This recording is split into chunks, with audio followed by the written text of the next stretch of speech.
Aujourd'hui, on sait que c'est vraiment difficile d'attirer l'attention des internautes sur des photos, des vidéos, sur les réseaux sociaux. En fait, en permanence, on a des messages qui arrivent de nulle part, on scrolle, il y a du contenu, du contenu, du contenu. Nous, en tant qu'annonceurs, ce qu'on veut, c'est attirer l'attention de l'internaute. Aujourd'hui, ce qu'on va faire, c'est qu'on va parler de la technique qui fonctionne très bien pour justement attirer l'attention des internautes. Ça s'appelle les annonces scroll stopper. Donc, en fait, le principe, c'est quoi? C'est que quand on scrolle, soit avec sa souris, là, je fais la roulette, ou qu'on scrolle sur son smartphone, on défile, on défile, on défile. Là, l'intérêt, c'est de dire, OK, à quel moment on arrête de défiler? Comment on fait pour créer une annonce qui va attirer l'attention de l'internaute pour le faire arrêter son scroll? Donc, d'où le nom scroll stopper.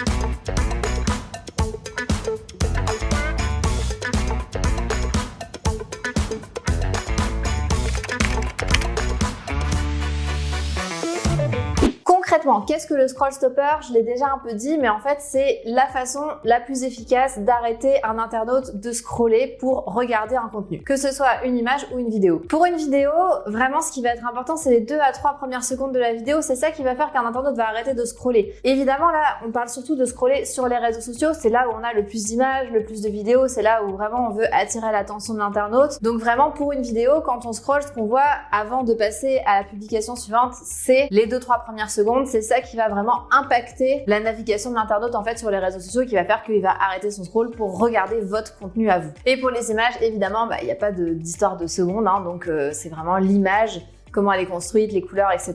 qui vont faire que les gens vont arrêter leur navigation pour lire peut-être le reste de la publication. Les scroll stoppers, c'est super intéressant à utiliser dans votre stratégie de gestion de communauté naturelle, on va dire, mais aussi quand vous faites de la publicité, parce que là, évidemment, vous payez pour votre publicité, vous voulez en avoir un retour sur investissement, et souvent en plus sur Facebook, même si on peut parfois mettre qu'on paye au clic, à la fin, ce qui compte pour l'algorithme, c'est le nombre de personnes à laquelle il va diffuser votre publicité. C'est plus une logique au CPM, même si on peut payer au CPC. Donc, raison de plus pour attirer l'attention d'internaute pour que dès qu'il voit votre annonce à vous, il s'arrête, il est interpellé, il clique sur votre annonce, il achète votre produit et vous avez le meilleur retour sur investissement ever. Quelques chiffres quand même pour appuyer ce que je viens de dire. Selon Facebook, les 3 premières secondes d'une vidéo sont responsables de 47% de la valeur de la campagne. Ça veut dire que si vous faites un bon 3 premières secondes, vous aurez un meilleur retour sur investissement. Ensuite, 65% des utilisateurs qui ont regardé ces 3 premières secondes sont plus enclins à regarder les 10 prochaines secondes de la vidéo. Et sur eux, 45% sont plus enclins à regarder votre vidéo pendant 30 secondes. Donc, vous comprenez, vos 3 premières secondes entraînent le visionnage des 10 prochaines et des 30 suivantes, et etc., etc. Donc, vraiment, ce qu'on veut, c'est attirer l'attention de l'internaute imméditement. Donc, quels sont les conseils pour justement avoir le scroll stopper le plus efficace possible? La première chose, ça va être de générer des émotions. L'objectif global ici, c'est vraiment de générer des émotions quand les gens vont voir les 3 premières secondes de votre vidéo ou de votre image. Plus ils auront d'émotions en voyant vos messages, vos visuels, etc., plus ils seront attachés à votre marque et plus ils seront susceptibles de convertir, de partager votre contenu, etc. Ce qui fait que votre stratégie au global, elle sera plus efficace, même si ce ne sont pas des gens qui vont acheter immédiatement. Mais ils vont vous garder en tête, ils vont parler de vous, ils vont pouvoir s'abonner, ils vont pouvoir aller sur votre page, etc., etc. Bref, en tout cas, vous avez tout intérêt, dans tous les cas, qu'ils achètent ou qu'ils n'achètent pas, à faire en sorte que vos publicités soient les plus émotif possible. Ce que vous pouvez faire, c'est utiliser des visages sur vos vidéos. Évidemment, ce sont les visages qui vont transmettre le mieux une émotion. Donc des visages heureux, des visages surpris, des visages tristes. Vous avez vraiment toute une panoplie d'émotions que vous pouvez utiliser quand vous choisissez des gens qui vont représenter vos vidéos. Et pour les vidéos, surtout, ça va être aussi l'intrigue en fait. Est-ce que vous êtes capable, dans les 3 premières secondes de votre vidéo, de faire un système qui va intriguer? Je vous cacherai pas qu'on va aussi jouer avec le texte publicitaire, ce qu'on appelle le hook. Il y a la vidéo en tant que telle et il y a aussi le contexte autour qui joue pour l'intrigue en fait, pour générer une intrigue, pour faire en sorte que ça intéresse l'internaute et qu'il soit amené à cliquer. La deuxième astuce, c'est le storytelling. Donc c'est vraiment l'art de raconter des histoires. Le storytelling, c'est beaucoup utilisé par les entreprises pour justement impliquer l'internaute. En fait, l'idée, c'est vraiment de respecter un peu les différentes étapes d'une histoire. Donc introduction, péripéties, enfin introduction, problématique, péripéties, etc. Conclusion, résolution de problèmes et compagnie. Pour les images, il y a une astuce, c'est que vous pouvez utiliser le carrousel de Facebook qui vous permet de mettre une image après une autre, après une autre, après une autre. Donc c'est peut-être plus difficile de raconter une histoire, mais en tout cas, vous pouvez avoir une suite dans vos différents carousels. Donc là, c'est des choses aussi qui vont attirer l'attention de l'internaute et qui vont l'inciter peut-être à aller voir les différentes images de votre carrousel ou à cliquer sur votre lien pour aller sur votre site, pour vous contacter ou pour acheter. Pensez le plus possible à mettre une histoire autour de votre produit, pourquoi votre produit est génial. Mettons par exemple que vous vendiez des croquettes pour chiens avec plusieurs gammes, pour les chiots, pour les chiens moyens, les grands chiens, etc. Vous pourriez très bien imaginer que une famille accueille un jeune chien, et puis là on voit le petit chiot, puis il grandit, et puis toujours accompagné par les croquettes, et il est en super bonne santé, et c'est ça qu'on veut pour nos animaux. Ça par exemple c'est un exemple de storytelling. Évidemment là c'est réfléchir rapidement, c'est un exemple et vous pouvez réfléchir à ce que vous pouvez proposer pour votre produit, pour votre cible, qu'est-ce qu'ils attendent, comment on met tout ça en image, tout simplement. Troisième astuce, les changements de plan. Donc ça, c'est surtout pour les vidéos, vous comprendrez bien que ça s'adapte pas trop aux images. C'est comme ça qu'on rend une vidéo dynamique, on change les plans rapidement, surtout au début. Ça va permettre d'attirer l'attention de l'internaute, de dire ok, il parle de ça, enfin, ça a l'air intéressant. C'est un peu le système de la bande-annonce en fait. Quand vous regardez une bande-annonce, il y a plein de plans qui vont s'enchaîner pour vous donner envie.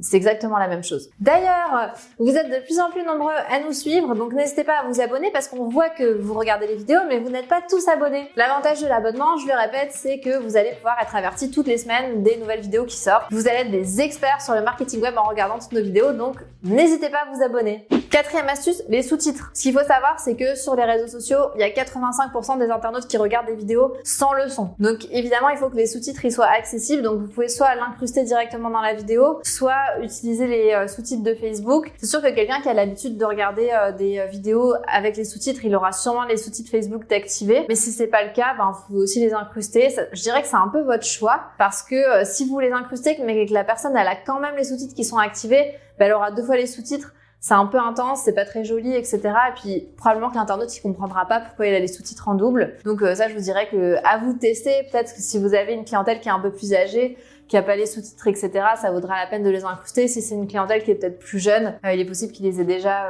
activés par défaut. Évidemment, les sous-titres, ils sont aussi intéressants pour des personnes qui sont malentendantes, qui parlent pas votre langue, etc. Ça permet de mieux comprendre votre vidéo. Donc de toute façon, c'est que des bénéfices en fait d'intégrer les sous-titres sous vos vidéos. Évidemment, pourquoi c'est intéressant pour les scroll stoppers, c'est que ça permet tout de suite à l'internaute de savoir de quoi parle la vidéo parce qu'on va avoir dans l'introduction, ça va être écrit et puis finalement les yeux vont pouvoir lire le contenu de la vidéo rapidement, ce qui fait que ça va pouvoir leur donner envie de continuer ou pas, dépendamment de l'intérêt de votre vidéo. Cinquième étape, il faut que la proposition de valeur elle soit très claire. Qu'est-ce que vous allez apporter? Pourquoi les gens devraient regarder votre vidéo? Ça doit être clair dans les premières secondes, comme on dit depuis le début, là les 3 premières secondes elles sont capitales. Donc l'internaute il doit comprendre à quel besoin répond votre produit ou votre service, comment vous allez lui simplifier la vie, comment sa vie va changer en fait grâce à votre produit.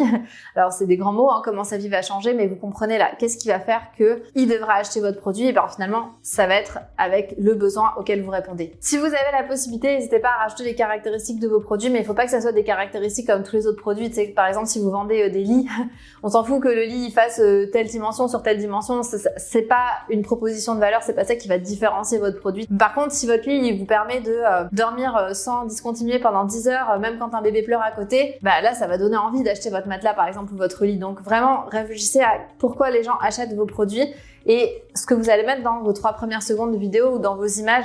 Il faut vraiment que ça soit les choses qui vous différencient. Ça, souvent, c'est des choses qu'on voit chez nos clients qui prennent pas forcément le temps de regarder ce qui les différencie ou d'étudier ce qui les différencie par rapport à leurs concurrents. Moi, je vous encourage vraiment à prendre le temps de le faire. Parfois, c'est prise de tête, on va pas se mentir là. Prenez-nous par exemple. On vend des services de marketing web.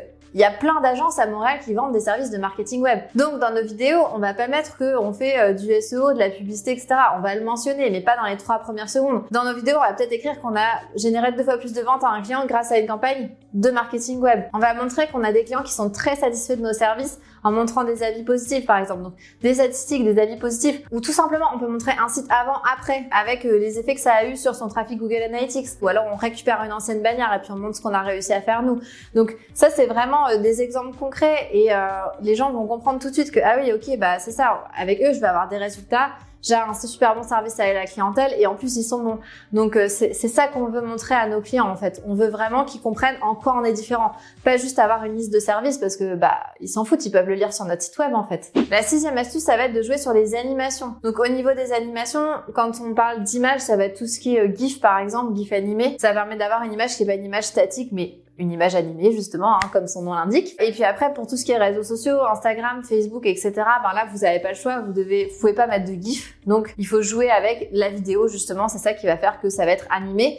Et c'est bête, mais quand vous scrollez dans votre fil d'actualité, que ce soit sur Instagram ou sur Facebook, les choses qui ne bougent pas vont moins attirer l'attention que les choses qui bougent. C'est logique. La 7e astuce, ça va être de jouer sur des couleurs contrastées. Ce qu'il faut regarder, c'est que la plupart des sites sur lesquels on va publier du contenu, Facebook, Instagram, même, on regarde Google, YouTube, etc., ils ont des fonds qui sont assez neutres. Ça va être blanc, ça va être crème, c'est ultra de base. Donc vous n'hésitez pas dans vos contenus visuels à aller mettre des couleurs qui sont contrastées, du rouge, du orange, du vert, vert pétant, du bleu. Évitez les couleurs pastel, neutres, etc. en fait. Faut faire attention évidemment, je parlais du rouge, mais faites attention avec le rouge parce que ça peut aussi avoir une autre indication. Là, le rouge, c'est une couleur qui est ultra forte, donc c'est aussi associé à la colère, etc. Donc dépendamment un peu de ce que vous voulez diffuser comme sentiment, donc astuce numéro 1, vous n'allez pas mettre forcément la même couleur. 8e astuce, essayez d'utiliser de vraies personnes, si c'est possible, évidemment, si ça fait du sens par rapport à vos produits. Si vous voulez faire une démonstration d'un produit, par exemple, utilisez le visage d'une vraie personne. En fait, on est génétiquement fait pour reconnaître des émotions sur des visages, d'être attiré par des visages humains. Donc, faites en sorte de mettre des visages humains. Ça va vous aider justement pour attirer l'attention des internautes. Aussi, chose importante, si vous avez la possibilité de faire vos propres images plutôt que des images de banque d'images, c'est mieux.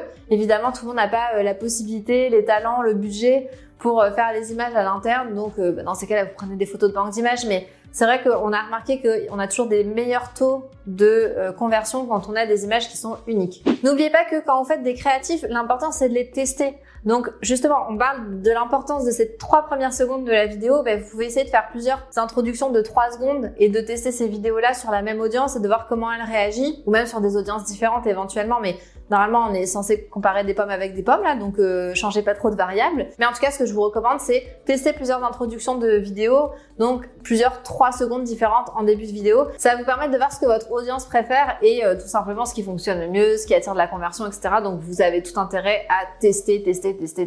Merci beaucoup d'avoir regardé cette vidéo. Si vous avez des besoins, des questions, etc., n'hésitez pas à les mettre en commentaire. Ça va nous faire plaisir de répondre et puis bonne création.